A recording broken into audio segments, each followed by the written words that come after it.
नमस्कार, मैं हूं पंकज भार्गव। प्रधानमंत्री नरेंद्र मोदी आज लखनऊ में ही रहे, वहीं से उत्तर प्रदेश चुनाव की सबसे पावरफुल तस्वीर आई। पिछले 2 महीने से मोदी और योगी के रिश्ते के बारे में बहुत कुछ कहा गया, तनाव, तकरार, मनमुटाव की बातें फैलाई गई, एक वीडियो दिखाकर दोनों में अनबन होने की अफवाह उड़ाई गई। मगर आज की 2 तस्वीरों ने पिछले 2 महीने का सारा नैरेटिव ध्वस्त कर दिया। उन 2 तस्वीरों को पूरा देश देख चुका है। आज हम 15 मिनट में आपको बताते हैं कि इस रिश्ते के बारे में अब तक कितना सच बताया गया है, कितना झूठ फैलाया गया है। यूपी के सीएम योगी आदित्यनाथ के कंधे पर पीएम नरेंद्र मोदी का हाथ है। मोदी कुछ समझा रहे हैं, योगी कुछ समझ रहे हैं, दोनों साथ साथ चल रहे हैं और उनके बीच तीसरा कोई नहीं है। ऐसा अपनापन, ऐसा सहयोग, ऐसा समर्थन राजनीति में दुर्लभ है। मोदी और योगी की इन तस्वीरों में पक्ष विपक्ष सबके लिए मैसेज है। मैसेज क्या है वो योगी ने इन 5 लाइनों में समझा दिया है। योगी आदित्यनाथ खरी खरी बोलने वाले नेता हैं, लेकिन आज योगी ने अपनी बात एक कविता के जरिए कही। उत्तर प्रदेश के मुख्यमंत्री ने लिखा, हम निकल पड़े हैं प्रण करके, अपना तन मन अर्पण करके, जिद है एक सूर्य उगाना है, अंबर से ऊंचा जाना है, एक भारत नया बनाना है।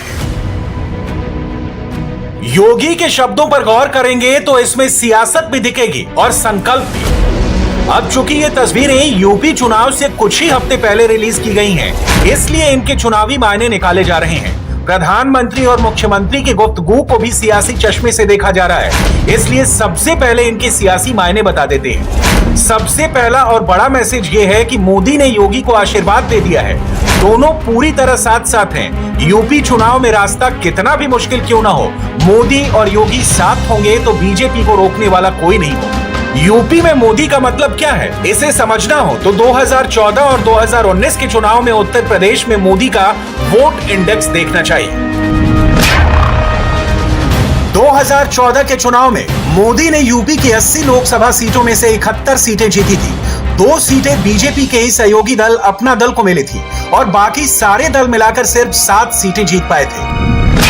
2014 के चुनाव में बीजेपी को अकेले 42.63% वोट शेयर मिला था, जबकि दूसरे नंबर पर रही सपा को सिर्फ 22.35% वोट और कांग्रेस को 7.53% वोट ही मिले थे। 2014 में योगी कहीं से भी सीन में नहीं थे, यानी वो जीत अकेले मोदी की जीत थी। 2019 का चुनाव आया तो भी मोदी ही यूपी के सबसे बड़े लड़ैया बनकर निकले। फैक्ट्स और फिगर्स इसके सबूत हैं। 2019 के लोकसभा चुनाव में उत्तर प्रदेश में बीजेपी को करीब 50% वोट शेयर मिला। सपा, बसपा, आरएलडी और कांग्रेस को मिला दें तो भी उनको बीजेपी के बराबर वोट नहीं मिले।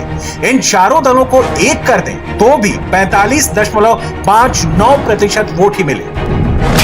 2019 के चुनाव में मोदी ने यूपी की 80 लोकसभा सीटों में से 62 सीटें जीती। 2 सीटें बीजेपी के ही सहयोगी दल अपना दल को मिली थी। बसपा को 10 सीटें, सपा को 5 सीटें और कांग्रेस को सिर्फ 1 सीट मिली। 2019 के बाद यूपी में पहली बार बड़ा चुनाव होने जा रहा है। इसमें मोदी का पावर योगी के पावर से मिलेगा तो यूपी का सुपर पावर तैयार होगा। चुनाव से पहले बहुत से लोग अगड़े और पिछड़े का राग अलाप रहे हैं। अखिलेश यादव घूम घूम कर रैलियां कर रहे हैं और पिछड़े वोटों को एकजुट करने की बात करते हैं। लेकिन याद रखना होगा कि पिछड़ों के सबसे बड़े नेता नरेंद्र मोदी हैं। बाकी सारे नेता एक एक जातियों के नेता हैं, जबकि मोदी को सारे पिछड़े अपना नेता मानते हैं। मोदी के मैदान में आने का मतलब है अगड़ा पिछड़ा का खेल खत्म। मोदी ने अभी तक चुनावी रैलियां शुरू नहीं की हैं। ये तो प्रधानमंत्री के घोर विरोधी भी मानते हैं कि मोदी जब चुनाव मैदान में उतरते हैं तो उनमें सियासी हवा का रुख बदलने की क्षमता है।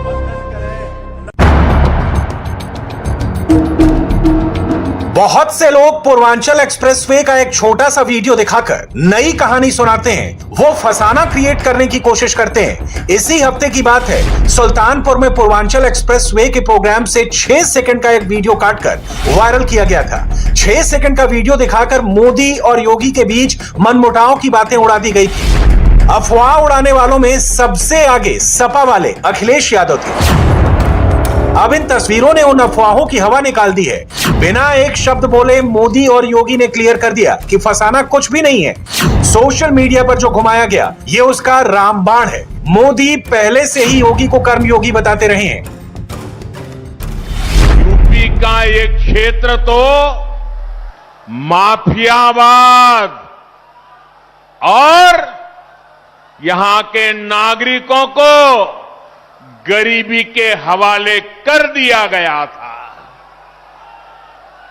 मुझे खुशी है कि आज यही क्षेत्र विकास का एक नया अध्याय लिख रहा है।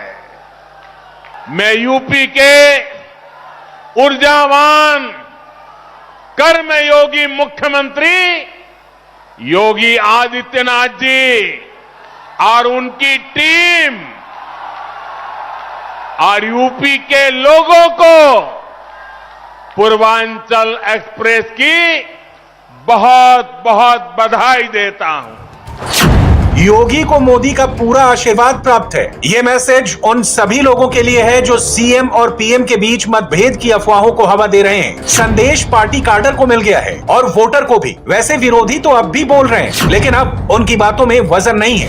अखिलेश यादव लिखते हैं, दुनिया की खातिर सियासत में कभी यूं भी करना पड़ता है, बेमन से कंधे पर रख हाथ, कुछ कदम संग चलना पड़ता है। अखिलेश यादव को मालूम है कि उनके पास अभी ना तो मोदी की काट है ना योगी की। मोदी और योगी की जोड़ी यूपी में अजय है, इसलिए अखिलेश की साइकिल के डगमगाने के चांस ज्यादा है। मोदी ने योगी के लिए ग्राउंड बनाना शुरू कर दिया है। आपने प्रचंड बहुमत देकर योगी जी को और मोदी जी को दोनों को साथ मिलकर के अपनी सेवा का आपने मौका दिया और आज यूपी में हो रहे विकास कार्यों को देखकर मैं कह सकता हूं इस क्षेत्र का यूपी का भाग्य बदलना शुरू हो गया है और तेज गति से आगे बदलने वाला भी है। प्रधानमंत्री नरेंद्र मोदी डीजीपी कॉन्फ्रेंस में शामिल होने लखनऊ आए, वहीं मोदी और योगी की मुलाकात हुई। ये तस्वीरें उसी मौके की हैं। हाई रेजोल्यूशन की ये दो तस्वीरें यूपी में बीजेपी के सारे बिलबोर्ड पर चिपकेंगी। चुनाव में इनका फुल कटआउट बनेगा, इनके चुनावी पोस्टर छपेंगे और रैलियों में लगाए जाएंगे। यूपी की गलियों में, यूपी की सड़कों पर यही तस्वीरें लगेंगी। कुछ लोग कहते हैं कि ये तस्वीरें यूपी के लिए ही बनाई गई हैं। हिंदी सिनेमा में हीरो और सपोर्टिंग हीरो वाली फिल्में सुपरहिट होती रही हैं। ये यूपी चुनाव की फिल्म का टीजर है जिसका मैसेज एकदम क्लियर है। अब भी अगर किसी के मन में 2% भी कंफ्यूजन है तो फिर से देख लें, योगी के कंधे पर मोदी का हाथ है। हर लड़ाई में योगी को मोदी का साथ है। डबल इंजन की सरकार के जब ऐसे डबल लाभ मिलते हैं तो उन लोगों का मैं देख रहा हूं आपा खो रहे हैं, क्या क्या बोले जा रहे हैं। उनका विचलित होना बहुत स्वाभाविक है।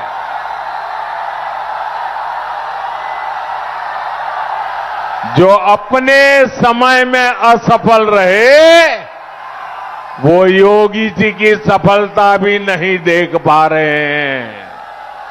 जो सफलता देख नहीं पा रहे हैं वो सफलता पचा कैसे पाएंगे।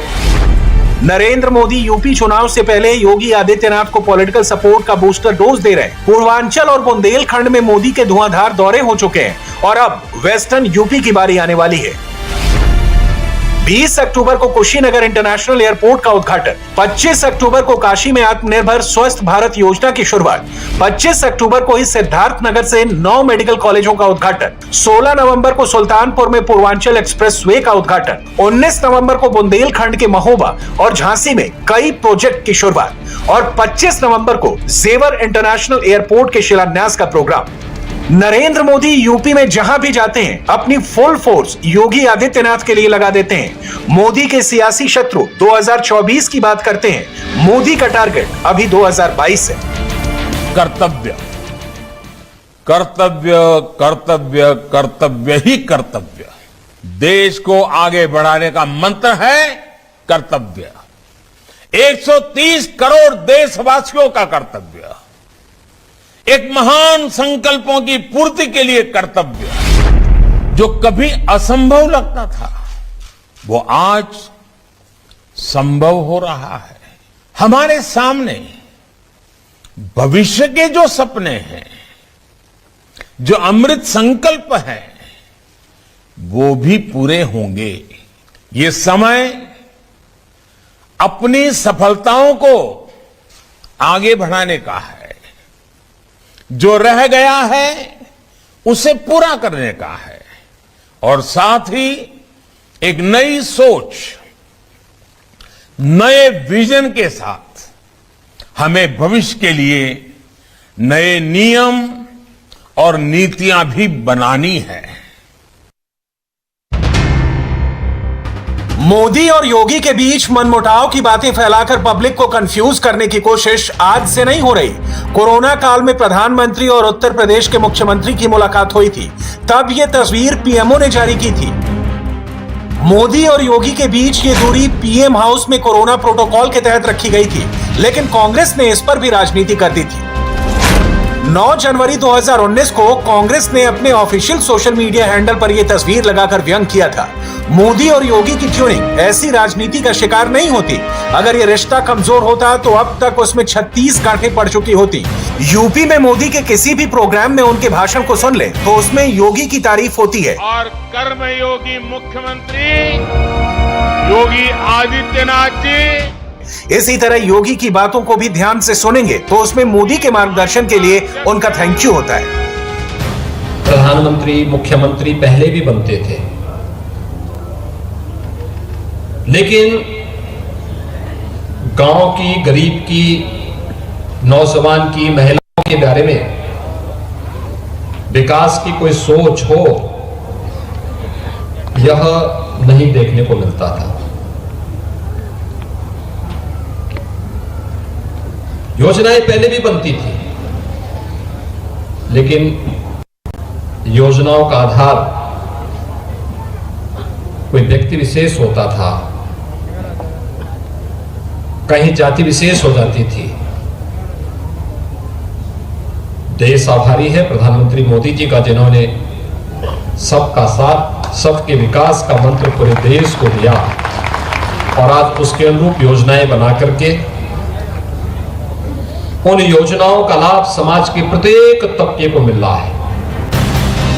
पीएम दिल्ली लौट आए हैं। इस बीच लखनऊ में नया प्रयोग शुरू होने जा रहा है। फैसला दिल्ली के सिंघू बॉर्डर से लिया गया है, जिसका असर कल लखनऊ में दिखाने का प्लान है। लखनऊ में कल किसानों की महापंचायत होगी, जिसके लिए राकेश टिकैत दिल्ली से लखनऊ के लिए निकल पड़े हैं। प्रधानमंत्री ने कृषि कानून वापस लेकर विपक्ष के हाथ से एक बड़ा मुद्दा छीन लिया है। असेंबली इलेक्शन में माइलेज लेने के लिए किसान आंदोलन विपक्ष के हाथ में बड़ा हथियार था। इसीलिए किसान नेताओं को आगे करके फिर से नया नैरेटिव सेट करने की कोशिश हो रही है। इसमें प्रियंका गांधी भी लगातार एक्टिव हैं। एक बार आप बॉर्डर पे नहीं गए, एक बार किसानों से मिलने नहीं गए, एक बार बातचीत नहीं की, जहां हत्याएं हो रही हैं वहां भी नहीं गया, इतना पास आकर नहीं गए, तो आज अचानक क्या हो गया? स्पष्ट है चुनाव आ रहा है। अकेले कांग्रेस ही नहीं, विपक्ष के तमाम नेता किसानों को भड़काने वाले बयान दे रहे हैं। करीब साल भर से धरने पर बैठे किसानों को समझाकर घर भेजने की बजाय विपक्ष इस मुद्दे को जिंदा रखना चाहता है। मोदी और योगी की इस तस्वीर ने सारे विरोधियों की योजना पर पानी फेर दिया है। इंडिया टीवी हर वक्त हर जगह डाउनलोड करने के लिए सर्च करें India TV news Google play store या ऐप स्टोर पर।